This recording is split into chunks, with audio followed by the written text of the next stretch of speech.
집중해서 듣는 우리 주일학교 어린이가 되면 좋겠습니다. 네, 오늘 누가복음 18번째 시간인데요. 우리 8장을 이제 시작했는데 8장은 이 갈릴리 지방을 순회하시면서 이게 복음 사역을 하셨던 근데 두 번째예요. 그래서 2차 갈릴리 순회 전도 사역이다 이렇게 명명을 하고 있습니다. 근데 1차 때와 2차 때의 차이점은 뭐냐면은 1차 때는 주로 회당에서 많이 가르치셨거든요. 근데 2차 때는 회당에서 가르치지 못하셨어요. 그만큼 이제 주님의 이름이 알려지고 회당을 잡고 있던 바리새인들과 이 어떤 율법 교사들이 예수님을 배척하기 시작해서 더 이상 회당에서 가르치지 못하고 이런 길에서 사람들의 앞에서 이렇게 가르치셨다는 그런 점이 있습니다. 그래서 주로 이때 주님께서는 권능을 행하시고 또 비유를 통해서 하나님 나라를 가르치셨어요. 회당에서는 직접 가르치셨는데 못 알아먹으니까 이번엔 비유로 가르치셨습니다. 이 비유로 가르치신 하나님 주님께서 비유로 가르치신 이유가 있는데요. 하나는 뭐냐면은 이 하나님 나라라는 개념이 굉장히 생소하고 또 추상적이기 때문에 이해를 쉽게 하기 위해서 비유를 들어서 설명을 하신 거예요. 비유를 들어서. 그래서 당시 이 주로 이제 농경사였던 이스라엘 사람들의 일상에서 늘 볼 수 있는 이 씨 뿌리는 사람과 같은 소재들 이런 것들을 가지고 하나님 나라를 비유를 들어서 설명을 하셨던 거죠. 그래서 이 비유는 매우 쉽습니다. 매우 쉽고요. 누구나 알 수 있도록 설명하셨어요. 그런데 한편으로는 이 천국의 비밀을 모두 다 알 수 없게 하려고 비유를 들으셨다고 또 말씀하셔요. 이게 좀 약간 우리를 알쏭달쏭하게 만드시죠. 네, 알기 쉽게 하기 위해서 비유를 들으셨는데 또 모두 다 알지는 못하게 하려고 또 비유를 들으셨다 이렇게 말씀하시거든요. 사실 이 말씀 때문에 이 신천지 같은 이단에서는 자기들만 이 비유의 비밀을 알고 있다. 얘들아 똑바로 앉아서 예배 드리세요. 비밀을 알고 있다고 이렇게 얘기를 합니다. 네. 그래서 자기들만 이것을 안다고 얘기하지만 사실은 그렇지 않습니다.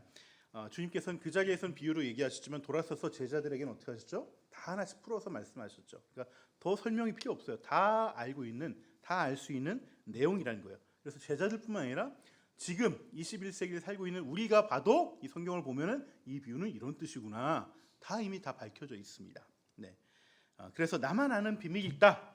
이렇게 한다면 그건 이단일 가능성이 높습니다. 우리가 그런 분들 조심하시고요. 그 이단들은 가장 문제점이 뭐냐면 무엇보다도 성경을 무시한다는 거예요. 성경을 무시해요. 자기는 알고 있다고 하면서 성경을 무시해요. 왜냐하면은 예수님이 다 설명해 줬는데 자기들만 또 다른 비밀이 있대. 성경의 말씀을 인정하지 않는 것이죠. 그래서 오늘 이 하나님 나라에 대한 첫 비유, 이 씨 뿌리는 사람의 비유에 대해서 같이 나눠보려고 합니다. 이 씨 뿌리는 사람의 비유의 요지는 매우 간단하고 명쾌합니다. 하나님의 말씀이 저마다의 이 마음밭에 뿌려졌어요. 그런데 모두 다 똑같이 말씀을 받았지만 어떤 사람은 100배의 열매가 맺히고 또 어떤 사람은 열매는커녕 뿌려진 말씀의 씨앗조차 흔적조차 남지 않고 다 사라진 사람들도 있다는 거예요. 저희가 교회 개척을 하고서 이게 관계를 맺으면서 말씀의 씨앗을 많이 뿌렸었습니다. 근데 어떤 사람은 이 말씀의 씨앗이 잘 들어가시는 분들이 있고 또 열매를 맺으시는 분도 계시지만 또 어떤 분들은 자라기는커녕 말씀이 다 사라져서 지금은 우리 앞에서 사라지신 분들이 너무나 많이 있습니다. 근데 이 말씀이 사라져서 더 이상 신앙생활을 하지 않고 교회를 떠나게 되는 것도 굉장히 안타깝지만 우리가 신앙생활하면서 더 안타까운 건 뭐냐면은 늘 교회에 오시지만은 신앙의 열매가 잘 맺혀지지 않으시는 분들, 이런 분들이 사실은 더 안타까워요. 오늘 4가지 밥 비유를 얘기했는데 사실은 예수님이 강조하신 거는 이 2가지입니다. 2가지. 이분은 아예 안 오시는 분, 이분은 너무나 잘하시는 분, 이도 저도 아닌 2분, 이분에 대해서 강조를 많이 하신 겁니다. 여러분, 첫 번째 밭 유형은요, 말씀을 전했지만 말씀이 전혀 들어오지 않는 분이에요. 전도를 해도 교회에 오지 않는 분이죠. 예수님은 이 마음밭을 밭이 아니라 아예 길이라고 얘기하십니다. 길가의 마음이다. 말씀이 전해지지만 사단이 아예 막아서 들리지 않게 하고요. 이분들은 스스로 자기 귀를 닫고 마음을 닫습니다. 그래서 어쩔 도리가 없는 분들이에요. 그냥 우리는 계속 기도할 뿐이죠. 두 번째 유형의 밭은요, 말씀은 받아들이지만 마음 깊이 받아들이지 않아서 이내 곧 신앙을 포기하거나 흔들리는 사람이에요. 흔들리는 사람. 마음을 깊이 받아들이지 못하는 이유는요, 대부분 환경과 상황 때문입니다. 환경과 상황. 조금만 어려운 상황이 되고 내가 원치 않은 환경이 펼쳐지면은 시험에 들고 걸려 넘어져서 그냥 주저앉아 버리시는 분들이죠. 이분들도 굉장히 안타까운 분들이십니다. 잠시 교회에 나와서 신앙생활을 하지만 조금만 환경이 안 좋아지면은 다 버려두고 그냥 세상을 향해 또 나가시는 분들이에요. 너무나 안타까운 분들이고요. 예수님은 이 마음을 돌짝밭 같은 마음이다 이렇게 말씀하십니다. 마음이 돌짝밭이라서 뿌리를 내릴 수가 없어서 신앙의 싹이 잠깐 돋아났다가 이내 더 말씀을 받아들이지 못하고 신앙이 말라져 버린 사람들을 얘기하는 것입니다. 하지만 더 안타까운 유형이 있습니다. 그게 바로 세 번째 유형의 밭인데요. 이 유형의 밭은 가시덤불과 같은 마음을 가진 분들이에요. 교회도 나오시고요. 계속 신앙생활도 이어가시는데 마음과 삶에 열매가 잘 맺혀지지 않는 분들입니다. 그냥 성전 마당만, 교회 마당만 밟으시는 분들입니다. 이분들은 아주 특별한 은사를 가지고 계신데요. 어떤 은사냐면은 목회자의 마음을 너무 아프게 하는 은사를 가지고 계십니다. 그래서 기도하게 하시고 또 목회자도 체념하게 만들고 이걸 반복하게 하는 그런 분들이시죠. 이 세 번째 밭은 신앙생활을 하긴 하는데 열매가 없는 밭이에요. 심지어 신앙이 조금씩 자라기도 합니다. 자라기도 하지만 말씀도 보고 기도도 하고 이렇게 신앙이 자라지만 뭐 좀 이렇게 내놓을 만한 열매가 없어요. 열매가 나와도 쭉정이 같은 열매만 있는 것이죠. 성령의 9가지 열매가 없고 삶의 열매인 이런 사랑과 섬김의 헌신도 없는 그런 열매들이 없는 그런 신앙이 되고 맙니다. 그래서 주님에 대한 감사도 없고 삶에 대한 감사도 별로 없습니다. 예수님께서는 이러한 마음밭을 가지게 된 이유를요, 그 내면의 문제라고 이렇게 얘기하십니다. 그런데 좀 전에 돌짝밭은 외부의 환경이나 상황 때문에 이렇게 된 거고요. 이 가시덤불 밭은 내면에 있는 자기의 기준이 너무 높아요. 내면이 문제인 거예요. 탐욕이 많거나 자기 기준이 너무 높습니다. 자기 수준에 비해. 자기 수준에 비해. 우리가 공부 잘하는 사람이 난 서울대 갈 거야 하면 그래 열심히 서울대 가 이렇게 얘기하지만 반에서 꼴찌하는 애가 나는 서울대 갈 거예요 그러면은 이게 너무 높은 거죠. 이게 현실 파악을 못하는 거죠. 네. 그거 안 된다고 막 이렇게 막 화내고 언짢아하고 이런 경우입니다. 주님은 이 가시덤불 밭의 취약점을 이렇게 말씀하시는데 우리 14절 같이 한번 보실까요? 가시덤불에 떨어진 것들은 말씀을 들었으나 살아가는 동안에 근심과 재물과 인생의 향락에 사로잡혀서 열매를 맺는 데 이르지 못하는 사람들이다. 주님은 마음이 가시밭이라는 것은요, 세상의 염려와 재물과 향락에 사로잡혀서 열매를 맺지 못하는 것이라고 아주 콕 집어서 말씀하십니다. 여러분 마음에 염려가 많거나 재물에 대한 과한 욕심이 있거나 그리고 세상에 대한 향락에 마음이 다 쏠려져 있다면은 신앙의 열매가 맺혀지지 않습니다. 겉으로는 신앙이 자라는 것 같지만 마치 가시덤불 삭에서 식물이 자라나봤자 그걸 뚫고 넘어가지 못하거든요. 왜? 자꾸 뚫으면 뚫을수록 찔리니까 괴로워. 이게 아예 안 자라는 거예요. 햇빛을 못 받으니까 열매가 안 맺혀요. 그래서 신앙에 힘이 없습니다. 교회는 다니는데 비실비실해서 열매가 맺혀지지 않고 어떤 난관이 왔을 때 그걸 뚫고 나갈 신앙에 힘이 없기 때문에 불평과 불만만 더 많아지는 것이죠. 여러분 우리 아이들도요, 우리 주일학교 아이들도 잘 들으시기 바랍니다. 세상 문화에 너무 빠져 있거나 시험이나 성적의 걱정에 너무 빠져 있으면 결국 신앙의 열매가 맺혀지지 않습니다. 고등학교 때 난 시험 공부해야 되기 때문에 나는 바빠서 신앙 잘 못할 것 같아요. 대학 가면 할까요? 대학 졸업하고 취업하면 할까요? 평생 그렇게 살다가 끝나요. 인터넷, TV, 게임, 춤, 노래 이런 즐거움이 큰 유혹이 돼서 여기에 정신이 팔리면은 신앙이 자라지 않아요. 이런 거 전혀 하지 말라는 거 아닙니다. 우리는 놀기도 해야 되고 유흥도 해야 돼요. 하지만 그 마음의 중심이 어디에 있느냐? 거기에 온통 쏠려 있느냐? 아니면 하나님 말씀에 쏠려 있느냐? 이것이 중요하다는 것이죠. 여기에 계신 우리 하늘 닮은 교회 우리 식구들은 또 우리 어린이들은 나 자신이 어떤 유형의 밭인지 한번 돌아봤으면 좋겠습니다. 첫 번째 유형의 밭은 아예 안 오시니까 여기는 없을 것 같고, 내가 두 번째 유형의 밭인지, 세 번째 유형의 밭인지, 아니면 네 번째 좋은 밭인지 한번 스스로 한번 가늠해 보면 좋겠습니다. 사실 저는 이 씨 뿌리는 사람의 비유를 처음 봤을 때는요, 좀 이해가 되지 않았어요. 왜 이해가 안 됐냐면은, 처음부터 씨를 뿌릴 때 좋은 밭에다 씨를 뿌리면은 100배 열매를 거둘 텐데 왜 구태여 길가에 뿌리고 또 왜 구태여 돌짝밭에 뿌리고 가시덤불밭에 뿌렸을까? 그리고 나서 좋은 열매가 안 맺힌다고 이렇게 말씀하실까? 사실 열매를 못 맺는 게 밭의 잘못은 아니죠.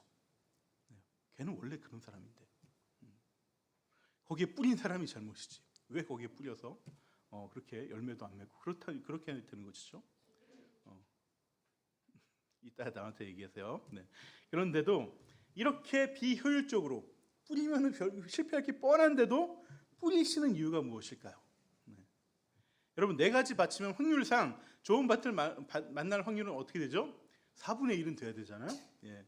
근데 실제로 해보면은 한 2, 3% 될까? 그렇습니다. 네. 많지 않습니다. 우리 교회도 많은 사람들 또 왔다 가시고 예수 영접하려고 노력했지만은 예수 영접하신 경우도 많지 않고, 또 영접해서 또 세례로 이어지기까지도 힘들고, 그리고 세례 받고 나서도 또 신앙을 놓으시는 분들도 많이 계십니다. 어떤 사람은 이분이 아무리 봐도 예수 믿을 것 같지 않은 마음이, 저는 이제 오랫동안 보니까 딱 보면은 이분 안 될 것 같은데 이런 마음이 들어요. 네. 저분 좀 힘든데 이거. 그래도 해야지 어떻게 하라니까. 네. 이렇게 합니다. 근데 오랜 시간이 지나도 결국은 실패해요. 그럴 때 저는 주님한테 이제 묻죠.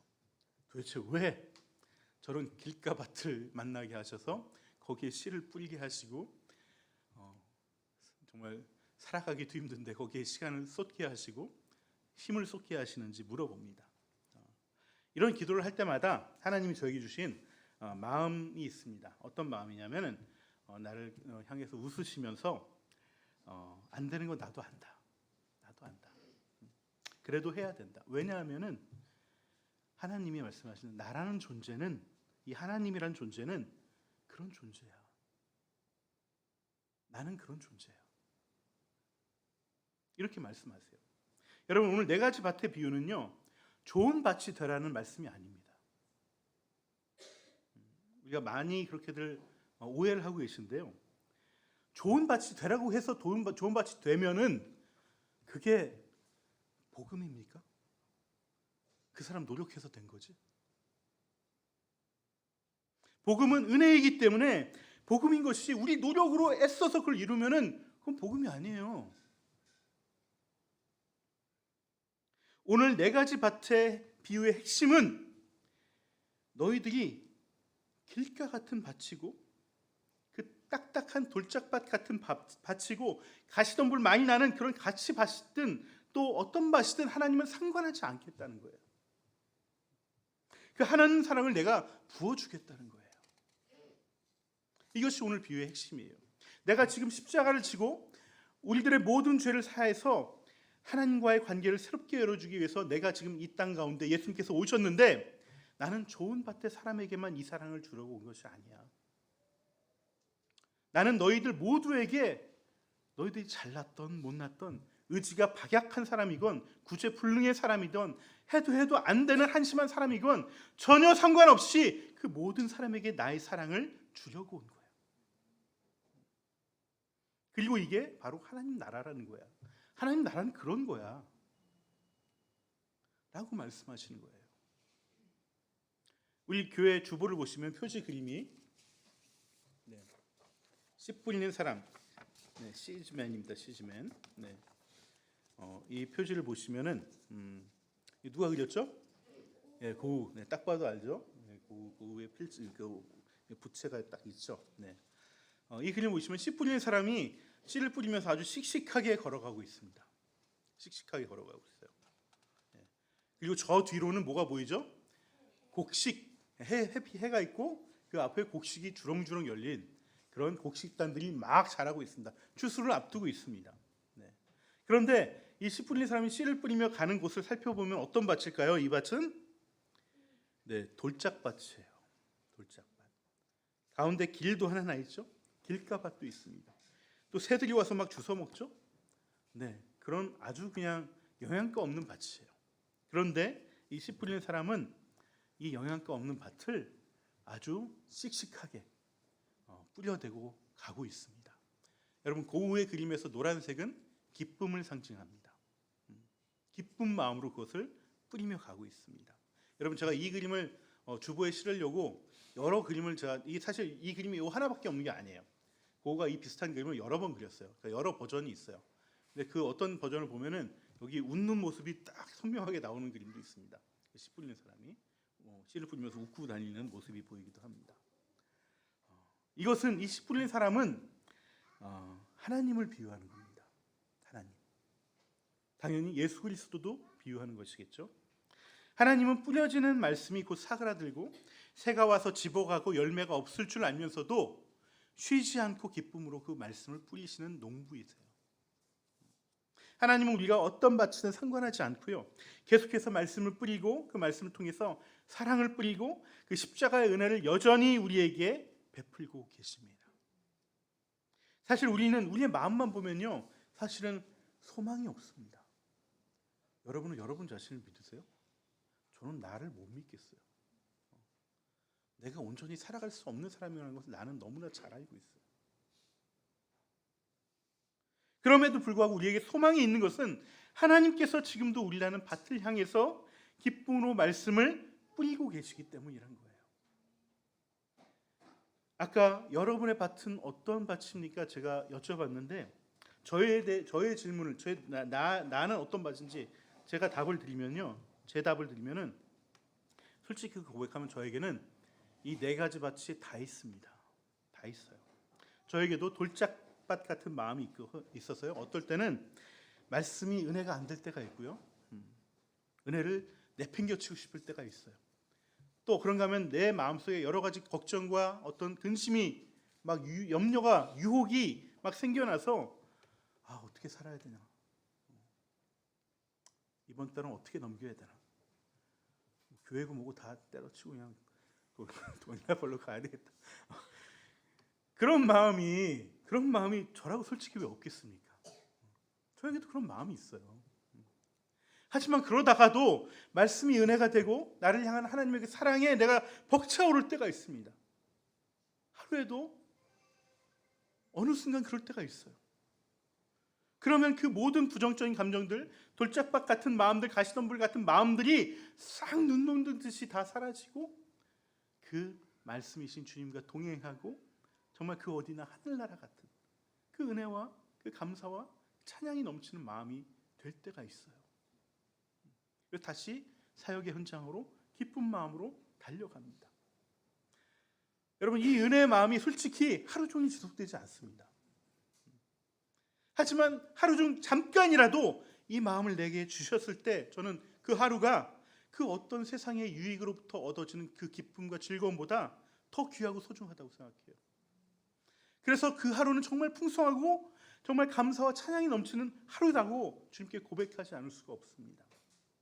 여러분, 우리 모두에게는 이런저런 마음의 밭이 있어요. 누구는 태생이 길가밭으로 태어나서 살다 가는 것도 아니고, 누구는 태어나면서부터 돌짝밭이 아닙니다. 좋은 밭이라 하더라도 때로는 길가밭이 될 수도 있고 또 가시덤불 밭이 될 수도 있어요. 우리 사람 마음이 하루에도 12번씩 변하는 것이 사람 마음이잖아요.